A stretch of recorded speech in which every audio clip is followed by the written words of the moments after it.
Yep. Cool. Mark Willie with Lone Depot here at my favorite coffee shop, pretty much anywhere. And Corey Jordan. Thanks, Mark. I've been coming in here for about a year and change. Yep. And I think you took over the reins because it's been with a couple different owners or a few different owners. Man, it's been through a couple. The name kept changing. I'm like, what is it? Is it Paso Coffee? Is it Amsterdam Coffee? So give me a little background on how you ended up here. And yeah, I'll give you the elevator pitch, I call it, right? Yeah. So my background, as well as Caitlin, my partner, we have no background in coffee until we started here. We live in the apartment upstairs. We've been upstairs for, right over that way. Right over there. We've been up there for over 8 years. No kidding. Yep, 8 years. And we haven't lived there full time the entire 8 years, but we moved here full time back here, I'll say, in 2017. Right. And we've been up there about 4 years full time. And we've seen all the coffee shops here. When we moved in, it was the original Amsterdam.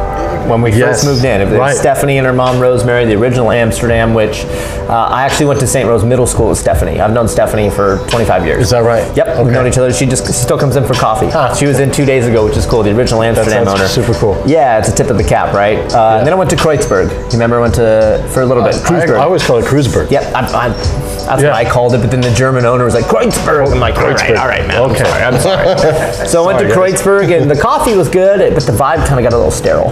At this one, because there was one in San Luis as well. The one in San Luis was cool. I mean, the one here was great, good intentions, but the vibe just was a little sterile.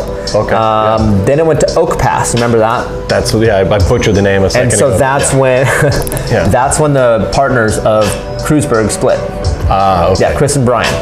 And one of them stayed here and took this over, created Oak Pass, and one of them took over the Kreuzberg location in SLO. Oh, okay. And they were here all the way up until pandemic. Right. And once pandemic hit, March 2020, they opted not to renew their lease. Okay. And then we got a call from the landlord. And because you were living right there. Yep. Literally, I was taking the trash out and saw an empty building. I kid you not. The trash is in the alleyway. Yeah, and I know it. We were walking out, and Robert, our landlord, who's a great guy, and property manager Jan were sitting here talking in an empty room because they had just moved out. Yep. I'm carrying trash, and Robert goes, "Hey, Corey, we'd be interested in doing like a piano bar here," because he knew we actually asked him to do a piano bar about 4 years ago, where Haley & Co. is now. We almost rented that. We had a lease about 4 years ago. Okay. And then we're like, no, didn't feel right. So we backed out and we stayed doing what we were doing. And then we started talking numbers for this spot, and because originally we said no, like, dude, it's COVID. We have no idea what's going on. And then understatement.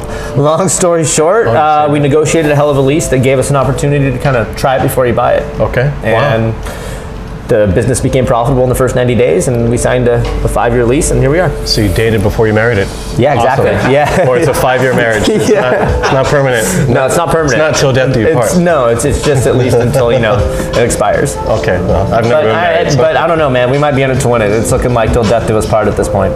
But coffee, I mean, this is what you sell, but you, other than being a consumer of coffee, how the hell did you know what to do with coffee? Honestly, hired people that knew what they were doing. Okay. And even before we opened, I reached out to Jeremy Sizemore, one of the owners of Spearhead, good friend of mine. Okay, I know Jeremy. And I go, hey Jeremy, like we're thinking of opening this coffee shop. Well, better yet, we are opening a coffee shop. Yeah. Would you be down if we carried your beans? Okay. Because we don't, I don't know, as a locals kind of feel like you don't want to step on toes as the new kid on the block. Yeah, which I know I get that. Kreuzberg, when they came in, their MO was we're going to put Spearhead out of business in 3 years. That's not really the way this community works. No, so for us, we wanted to support something local instead of compete. So Spearhead, great coffee. We love their coffee, but we just wanted to switch it up a little bit. And my background is in music, obviously, but I worked 3, 4, 5 years almost before COVID in winemaking on the chemistry side. Yeah, I have no idea. Yeah, I'm telling you, man, I'm an onion. Just keep peeling layers back. So I worked in the chemistry side. Actually, was consulting for Tooth and Nail Winery before COVID hit. Right. And was working the castle with the moat around it. Yeah. I was working for them in their lab for a little bit. And so I always call it a winemaking approach to coffee. Where we try different blends, we try different grinds, we try different heats, like extractions, different lengths. Yeah. And we found something we really liked. And it wasn't, typical, but it's something we liked. Okay. So it was a different grind, a different heat extraction, a different time that we pull our shots, and people seem to like it. And so that's the approach we've taken since day one, is keep trying different stuff until it feels good, until it tastes good. Well, I love your coffee, and I got to be honest with you. When I came in here, it was early COVID, and you guys had just recently changed the name. By the way, what happened to the A? The rest of the cell? Where's the A? That's a great. Where'd the A go? That's a great I've always question. wondered that. It's a great question. So I will actually give a tip of the cap to our landlord, Robert. This was his idea. Yeah. Because we were thinking, what were we going to call it? 13th Street Cafe. We had a name for it. Okay. Like Park Street Cafe or 13th Street Cafe. And Robert goes, what if you just called it Amsterdam again? Okay. Because as locals, we all know this location as Amsterdam, even though it's been a couple different coffee shops. Hey, I'm going to Amsterdam. You know exactly where people are headed. So we wanted to keep that same familiarity as far as the sound and the vibe, but change up the aesthetics a little bit. So that way, not only Google searches and SEOs are different, but we can kind of, like if you notice to Amsterdam, there's a line right down the middle with a T. It's symmetrical the way we kind of did it. So we can separate coffee house and piano lounge with perfect symmetry. It was just kind of an angle we took as far as the design and the brand. And we thought it was kind of hip and cool to get rid of some vowels, but in all reality, we just did it to separate ourselves aesthetically from the original Amsterdam. And I just realized the E is missing also. Oh, all vowels gone except for number one. Number one's the most important. The rest of them are gone.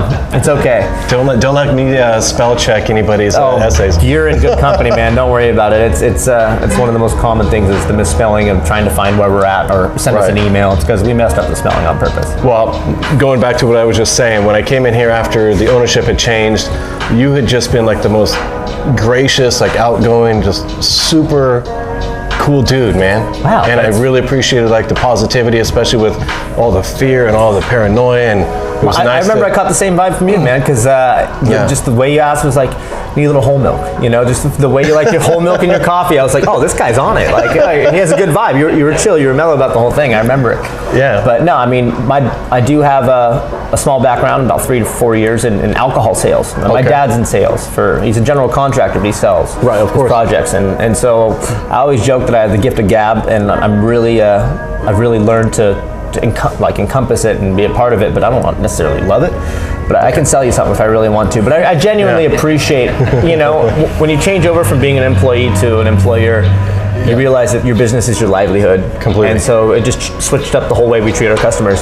Yeah. And so I'm glad you kind of got that, because we really value all you guys, for sure. Completely comes through. You welcome everybody in. You say goodbye to everybody that leaves. It's absolutely. It's a great thing you got going on. We're gonna cut for now. We're gonna go to another video in a second with you playing some jams on the piano. How's that sound? Can't wait, man. Cool.